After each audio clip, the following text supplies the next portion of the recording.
IAS Academy. Hello all, welcome to IAS Academy and welcome back to the program Editorial Daily, where we deal with editorial analysis, which enriches your perspective and enhances your answer writing preparation. So let's get started with our today's session. Yes. For today, the first article is Terrorism Data Which Hides the Emerging Global Threats. Okay, so this editorial discussion is an important paradox where, although this global terrorism statistics how shows the improvement, the actual threat of terrorism is evolving rather than disappearing.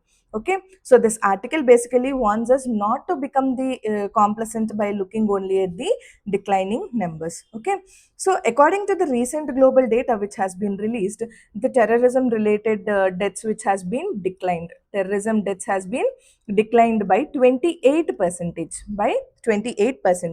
and the terrorist incidents reduced by 22 percentage. Okay, so as of 2025. Okay, so at first glance, we can this appears to be a major success. But however, the author argues that the statistics alone do not reflect the changing nature of the terrorism. Okay, so when we see the key arguments in this article, we can see that the terrorism is becoming concentrated but not eliminated. It is getting, just a second, yes, it is getting concentrated rather than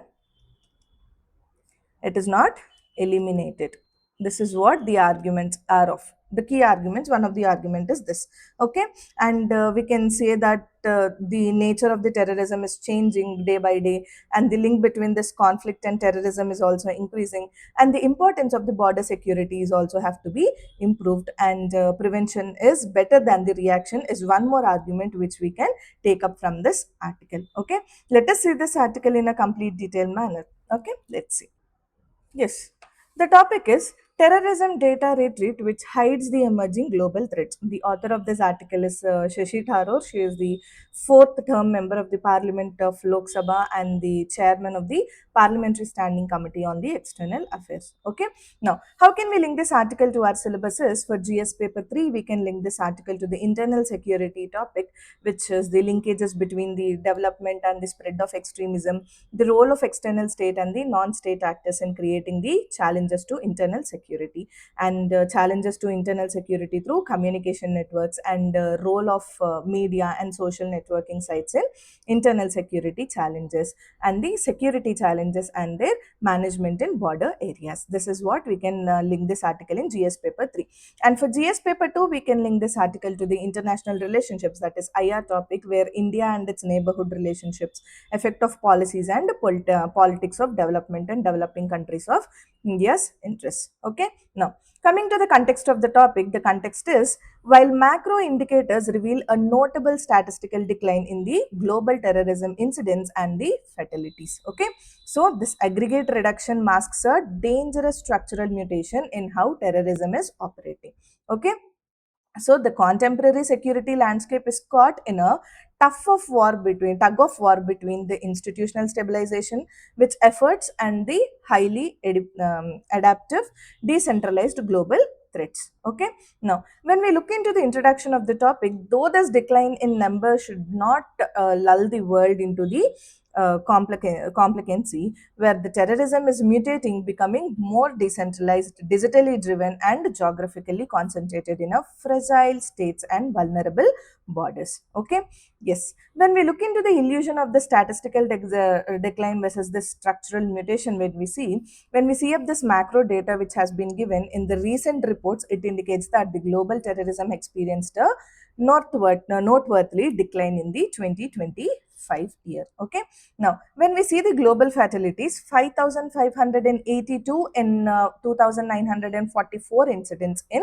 2025. The deaths is this. So, it is notable of 228 percentage of decrease in drop of deaths. Okay, next, coming to the global attacks, only 2,944 attacks has been done, so that it has been given us the reduction of 22 percentage reduction in this attacks. Okay, so up to 81 nations have registered this measurable improvements. Okay, now when we see which countries have been highly concentrated in this trap is this decline has hides a intense geographical concentration. So nearly 70 percentage of all the terrorism related deaths are now compressed into the just 5 countries, for only 5 countries globally. What are those 5 countries? One is Pakistan, next is the Burkina Faso, Nigeria, Niger, and the Democratic Republic Congo. Okay. Now, when we see this sub-Saharan Africa, particularly the volatile Sahel region, which accounts for over half of all the global fatalities. Okay, yes. Coming to this complicancy factor, how come it is this? Because this devastation is increasingly confined to the nation beset by the chronic systemic fragility. So, the wealthier and more stable quarters of the world are prone to a dangerous complicancy. Okay, so the violence is relegated to the background noise. So it is subconsciously accepted as a normal tax on modern civilization. This is what we can see in the illusion of the statistical decline versus the structural mutation. Okay, moving forward, when we see up the new dimensions of the modern terror strategy which has been coming up is the first is the shift from the mass operations to low tech strikes. Okay, now as of now the technology is being improving and all. Now this terrorism attacks also has been increasing to, I mean, shifting towards the technology side. So this terror methodology is shifting from the massive, complex, centralized management operations to the low tech, high impact individual strikes. Okay, so this online echo chambers enables the rapid digital recruitment and the radicalization. So the lone actor attacks across the multiple countries turn the terror into a internalized ambient hazard. Okay. Now, when we see this, when you can see the then mass operations when we have seen, and then now low tech strikes. Okay. See, this is complex, centrally managed attacks. For attacking a country or anything, they used to plan in a very high manner and a very secrecy manner, and heavy explosions, bombs, this and that. But now, see this low tech online incitement, the high impact of the lone attacks has been happening. Okay, so the digital recruitment has made the terror localized and individual and ubiquitous. Okay, next. Coming to the correlation with the state collapse, when we see an estimated of 99% of all terrorism related deaths occurs in the nations already entangled in the armed conflict and the political instability. So, when the state capacity collapses, the extremist groups rush into the fill the vacuum. Okay, so they offer the alternative forms of the primitive security and or the ideology certainly. Okay, so when we see the terror tribes in the state vacuums, the state capacity is hollowed out, and the this extremist groups are filling this vacuum, and they offer the security or the ideology. So mostly 99% of terrorism's related deaths occurs in conflict and instability zones. So institutional or the diplomatic collapse which creates the space for the violent extremism to flourish. Okay, next. Coming to the granular geography and the border vulnerabilities, when we see modern terror is distinctly frontier centric. Okay, now where 60% of the attacks occur within the 100 kilometers radius of the international borders. Okay, and neglect or weaponized border zones have served as a ideal operational sanctuaries for it. Okay, and these zones facilitate the cross border movement which elicit the supply lines and unhindered the recruitment. Okay, now when coming to the terror frontier playbook, when we see when has as we said in 100 kilometers of distance of the international borders only this terror attacks has been happening. See the cross border movements, the illicit supply lines which have been going, and the recruitment networks and the weak state presence are the main causes for this. Okay, so the borderlands remain the soft underbelly of global counter terror efforts. Okay, now moving forward, when we see this formidable global headwinds, when we see the first thing is the West Asian conflicts. We know this conflicts, how horrible they are and how massive the attacks are.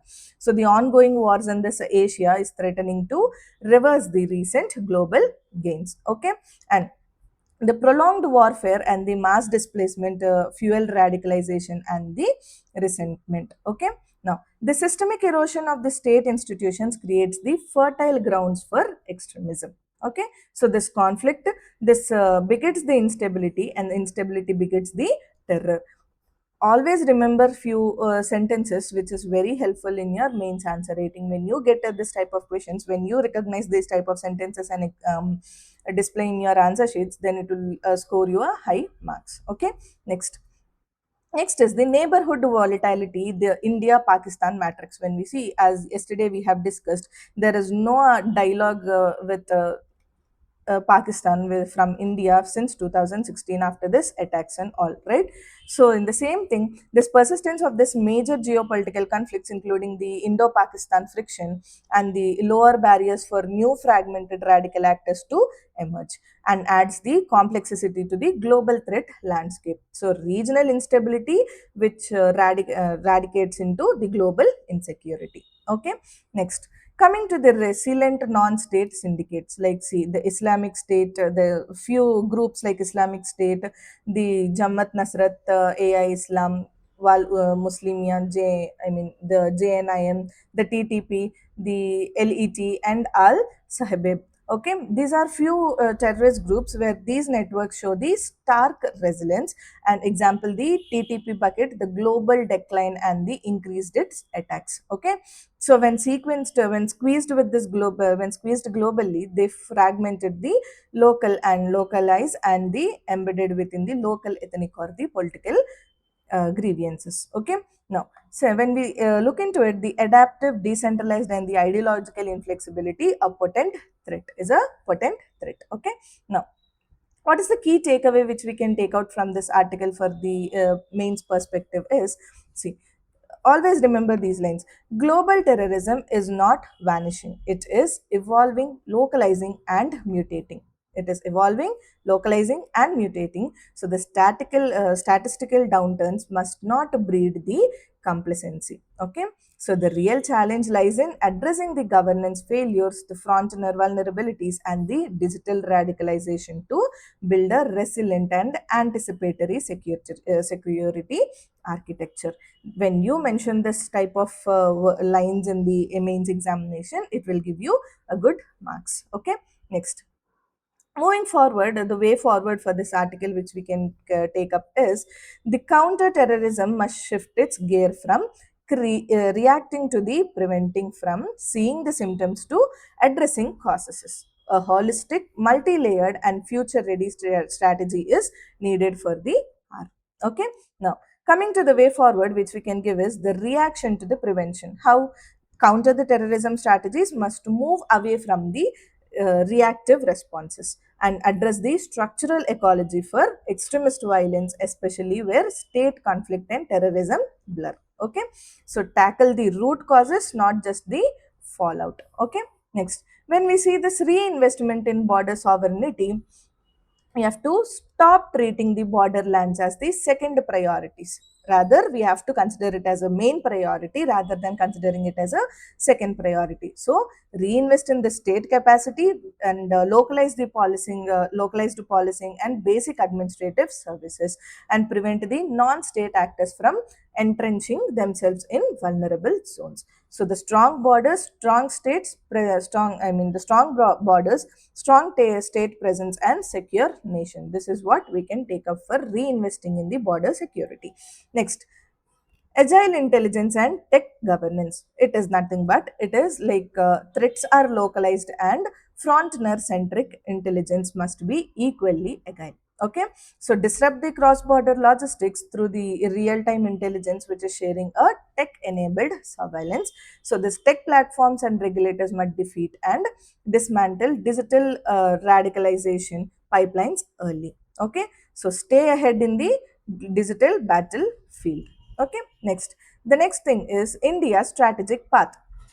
How, which is surrounded by the volatile neighborhoods, India must constantly recalibrate its security doctrine and integrate the domestic resilience with the regional corporation.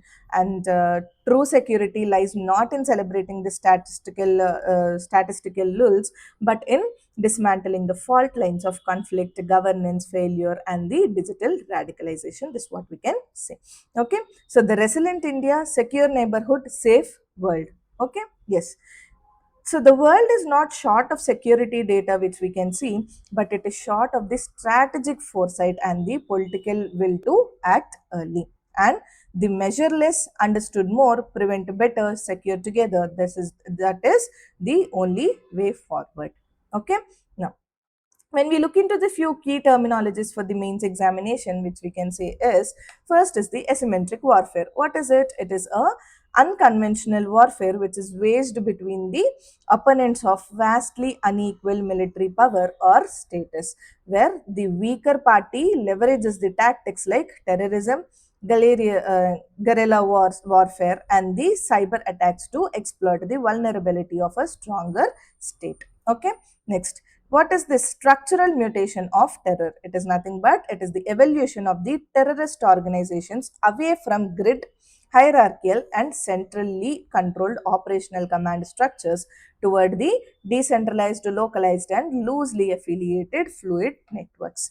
Okay, next, what is this ambient hazard? Ambient hazard is, it is a continuous low level and ubiquitous threat that becomes integrated into the background environment of daily life, which is shifting the public perception of viewing it as a shocking crisis to a normalized risk. Okay, next, frontier centric terror. It is the strategic concentration of the terrorist sanctuaries, logistics, and the operations within the peripheral border zones where weak state sovereignty and porous boundaries permit the unhindered cross-border movements. Okay.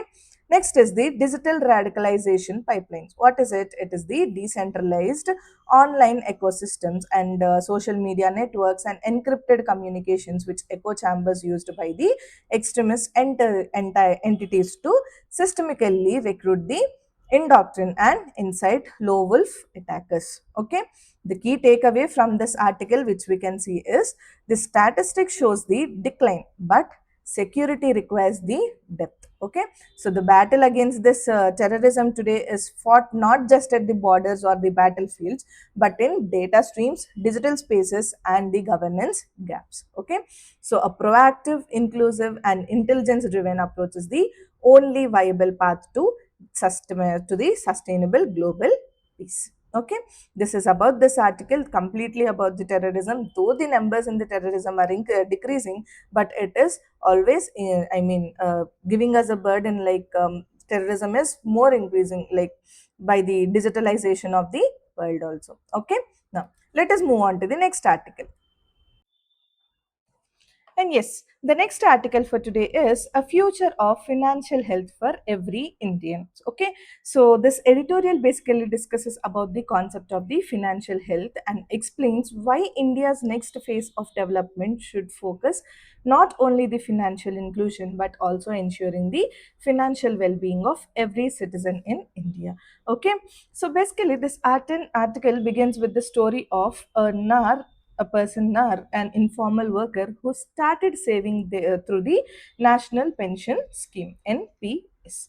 Okay, so his journey shows that the financial health is not just about the earning money, but about planning the future and managing risks and living with financial security and dignity. Okay, and basically, what is this financial health now? What is this? Financial health. Basically, this financial health is nothing but that people have access to the right to have financial products, banking services, insurance, the credit, the saving, and the pension schemes. Okay, and so they can have, by all this they can meet their daily expenses, they can handle the emergencies, they can save and invest in anything, they can achieve the long term goals and live with the financial confidence. Okay, thus so that the financial health goes beyond simply having a bank account. Okay, now India has made a remarkable progress in this financial inclusions. According when we see according to the World Bank Index, World Bank Global Index, which says Findex, which says that accounts ownership has increased from 56 percentage to 86 percentage. It has been increased in a decade. Okay, next, and schemes like when we see this PMJDY, just a second, yes, and schemes like PMJDY, Pradhan Mantri Jan Dhan Yojana, which has been brought millions into the formal banking system. And also India's fintech ecosystems and digital public infrastructures have further improved the access to the financial services. This is what the World Bank Global Fintech record has been given. Okay, so what is the role of technology in this? Is the article basically highlights the contribution of the fintech companies, basically about the contribution of fintech companies, the artificial intelligence, the AI, and the digital payment systems which we see, and the DigiLocker also, DigiLocker and account aggregator frameworks, and the unified lender interface. So these interventions helps people to make informed financial decisions and access the responsible credit, and to increase the savings and prevent the fraud and improve the financial literacy. Okay, this is what the article is mainly talking about. Let us see this article in a detailed manner and see how it is linked to our syllabus. Yes, the topic is a future of financial health for every Indian. The author of this article is Queen Maxima of the Netherlands. She is the United Nations Secretary General and Special Advocate for Financial Health. Okay. Now, source where is this article is taken from is the source, the National Daily Opinion page. And how can we link this article to our GS is GS paper 3 for Indian economy and the issues relating to planning, mobilization of resources, growth, development, and the government budgeting, which is the inclusive growth and issues arising from it, and digital public infrastructure and the fintech innovations. We can link this article to. And for GS paper 2 also, we can link this article to the welfare schemes for vulnerable sections of the population by the center and state, and the performance of these schemes. Okay. Now, moving forward, let us see the context of the topic. The context of the topic is India has witnessed an unprecedented expansion in basic financial inclusions over the past decade, with adult banking account ownership which is surging from 56 percentage to 89 percentage, a very drastic number. Okay, so however, the simple account ownership is merely a stepping stone. So as India works towards its Vikshit Bharat 2047 goals, the structural focus must transition from welfare to wealth creation. Okay, by shifting this paradigm from the basic banking access to the comprehensive financial health. Okay, yes. Now, coming to the redefining financial health, we can see beyond the account ownership. When rupee is there, manage to day expenses. We can manage day to day expenses, absorb the unexpected economic shocks, and invest in long term and short term life goals, and plan for a dignified retirement, and access the right mix of products and services. This is what we can get from the financial health. Okay, so financial health is equals to access plus usage plus resilience plus planning for the future. Okay, yes. Coming to the macroeconomic linkage, how can we link this financial health in a macroeconomic way? See, financially healthy households and individuals, financially healthy and household individuals, and resilient growth and macroeconomic prosperity. This is what goes in a cyclic manner. So the households and individual level financial stability acts like a primary bulwark primary bulwark for the country level resilient growth. And without this personal financial resilience, aggregate economy growth remains vulnerable to sudden disruptions. Okay, yes. Moving forward, which we see the strategic, the four pillar action plan for India. What would be the plan for India, that is with four pillar action? That is, the first pillar would be evolving the PMJDY into Jandan 2.0. Evolving the Pradhan Mantri Jandan Yojana into Jandan 2.0, like from transitions to the resilience. As this PMJDY enters its second decade, it must be transferred from a simple payment and cash withdrawal channels into a comprehensive household financial resilience platform. This is what we call Jandan 2.0. Okay, so what is the coverage of this PMJDY is, and of social safety nets is PM Kisan and Manrega, which is now being called VBG Ramji, and the E-Shram scheme, the Atal Pension Yojana, the Pradhan Mantri Suraksha Bima Yojana, and Pradhan Mantri Jeevan Jyoti Bima Yojana, and the direct benefit transfer. All this will be concluded in the Jandan 2.0. Okay, now what is this pillar 1 will be targeting is the targeting the informal and the gig workers. Okay, so a unified account linkage which helps the informal workers, the domestic migrants, the gig economic participants, and the women who have the majority of PMJDY account holders, the systematically build the financial safety nets. Okay, now when coming to the pillar 2, which we see, the pillar 2 is basically leveraging the robust digital public infrastructure. Leveraging the robust public infrastructure. Okay, which is the fintech and the public sector innovations must be expanded to strengthen the financial capacity and enhance the agency and optimize the credit choice at scale. Okay, see, when we see this Mahavistar, the account aggregators, the AA network, the unified lending interface, and the DigiLocker, the artificial intelligence, all these are the digital platforms. Okay, so these digital tools which enable the better financial decisions for the households, like for savings, investments, and the insurance. And also by expanding the insurance penetration and affordable credit, and also the proactive detection of frauds and scams also can be done, and the seamless consent based on the secure flow of financial data by using all these digital platforms. Okay, now coming to pillar number 3, if we see, pillar number 3 is nothing but harnessing the data ecosystem. What is this harnessing of this data ecosystem is, India has a rich ecosystem of household surveys, right?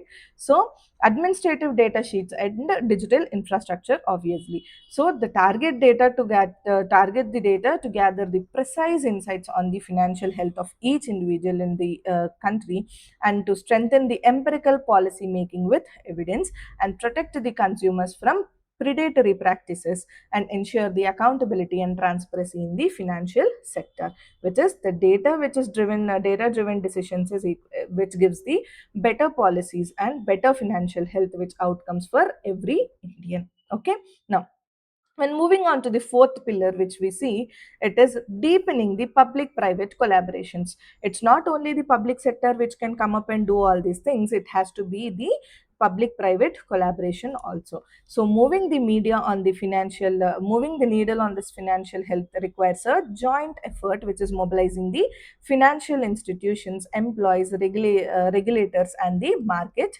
players. Okay, so role of the employees, what is the role of the employers in it is, they integrate the customized workplace financial health products into employee welfare, and offer the individualized financial health services, health scores, and provide the responsible credit options, and extend group insurance and saving solutions. And coming to the global models to learn from, in Netherlands, which we see, Netherlands already have been starting this workplace financial well-being integrated into the national culture. And in Indonesia, this public private partnership has expanded the financial inclusion and micro insurance. So strong partnerships and the solutions which gives a financially resilient workforce and inclusive growth. Okay, the key takeaway from this article which we can see is, India's next major development leap lies in ensuring the universal financial health, which is transforming the nation's vast base of banked citizens into financially securely, legally protected, and digitally empowered investors, will ensure that economic growth is not just a high speed but structurally inclusive and resilient against the future shocks. This is what the main key takeaway which you can take out from this article. Okay, now there are few key terminologies for the UPSC examination which we can use, and that the first one is financial health. What is it? It is nothing but a state where an individual or a household can smoothly manage day-to-day financial obligations and absorb the unexpected economic shocks, build the long-term assets, and maintain the confidence in their financial future. Next, Jandan 2.0. What is this Jandan 2.0? It is nothing but the upgradation of PMJDY, that is Pradhan Mantri Jandan Yojana. So, the envisionized next generation of India's financial inclusion drive, which is shifting from opening the basic bank accounts to delivering the advanced financial products like micro insurance, pension savings, and the affordable credit to the bottom of the pyramid. Okay, next, what is this unified lending interface?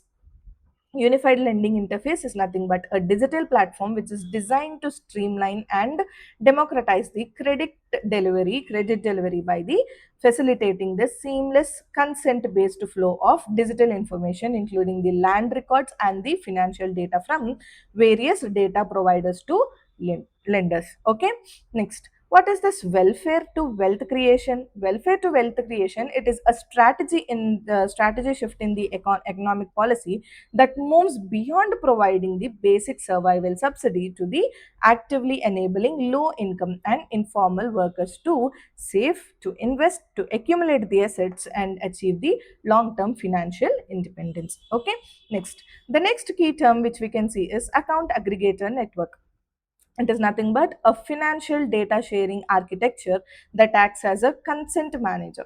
Consent manager, which is allowing individuals to securely and digitally share their financial information across different institutional providers to unlock better credit and investment options. Okay, these are the few key terminologies which we can take up from this article. Next, coming to the challenges for achieving this financial health in India, the main challenges goes like, the first is the low financial literacy. Low financial literacy, like the limited awareness and the financial capability, which restricts the informed financial decisions. Okay, now next challenge which we can see is the cyber security and fraud risks, obviously, which is very much increasing nowadays. Rising digital frauds and scams which erode the trust and financial confidence.